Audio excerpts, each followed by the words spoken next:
Almost every kid's dream on planet Earth was to see Spider-Man in real life. But here's the question. Is it really logical for Spider-Man to exist in the real world? Okay, if he did exist, what exactly would happen? And how would people treat him? Watch this video till the end, because I promise you, this might be the best one you'll ever see in your life.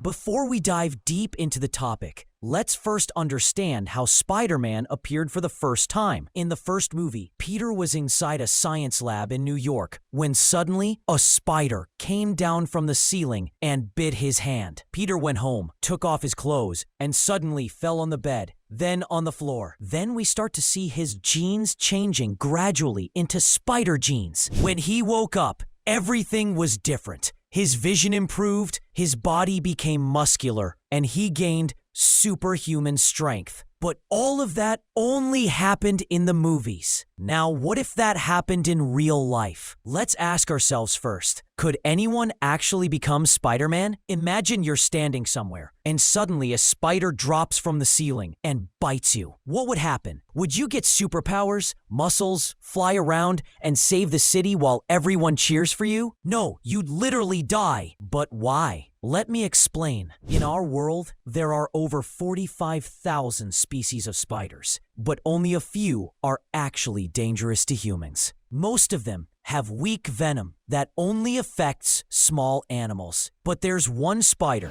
that can literally kill a human, the Black Widow. Look at it. Terrifying, and its venom is extremely powerful. If it bites a person, no matter who they are, it won't show mercy. It causes severe muscle spasms, breathing problems, and eventually heart failure, leading to death. Now let's imagine the second scenario. The spider bites you, and you actually get Spider-Man's powers. Let's break those powers down one by one. Scientists say that to walk on walls like a spider, about 40% of your body would need to be sticky. Arms, legs, hands, which is impossible for humans. Even if your DNA changed, the physics behind that kind of movement can't apply to a human body. As for the webs, Peter Parker built his own web shooters, which makes sense because humans don't have silk glands like spiders. But surprisingly, some scientists actually tried to insert spider genes into goats, hoping their milk would produce silk, and it partially worked. Still, it's nowhere near strong or flexible enough to let you swing between skyscrapers. Even if you somehow had perfect webs that let you fly around freely, would that make you Spider-Man? Not really. There's still a huge problem. Every time you swing, your shoulders could dislocate, your joints could tear apart. You wouldn't even feel it. That alone would keep you in the hospital for weeks. Let's face it, spiders are strong for their size, just like ants are strong for theirs. But for a 70-kilo human to be proportionally as strong as a spider, you'd have to completely rebuild your body from scratch.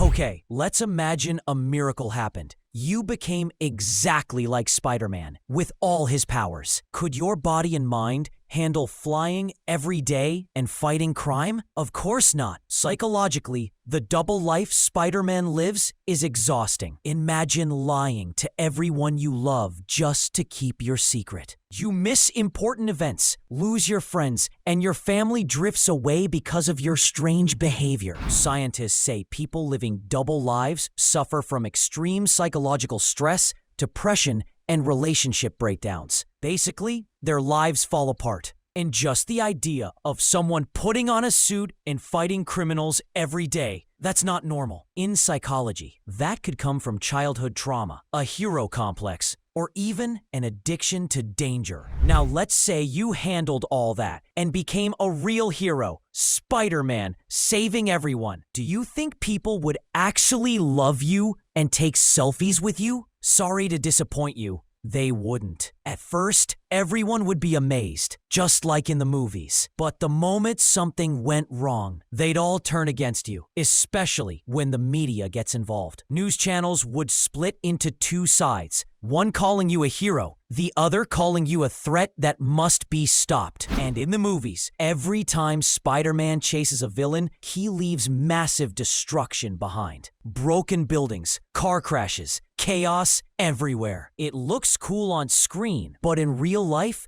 there would be injuries, maybe even deaths. Spider-Man would become a criminal in the eyes of the law, facing lawsuits and compensation claims. The economy would crash from the destruction. Taxes would rise, companies would close, and people would lose jobs. Prices go up. Hunger spreads, and protests fill the streets, demanding Spider-Man's arrest. Now, would the government really arrest him or side with him? Let me answer from the series, The Boys. In the series, Homelander is the strongest superhero, but mentally unstable because of experiments done on him as a child. At first, the US government rejected superheroes, but later realized they could use them for power and control. Why send thousands of soldiers when one superhuman can end a war in hours? The same could happen with Spider-Man. The government would want to use him to save money, time, and gain control. But if Spider-Man refused and wanted to live independently, they'd turn against him, destroy his image, and make the public hate him. If they caught him, they'd either imprison him in a high-security facility or kill him. In the end, if Spider-Man really existed, the world would face endless disasters. That's why Spider-Man can't exist in real life. He wouldn't bring peace. He'd bring chaos.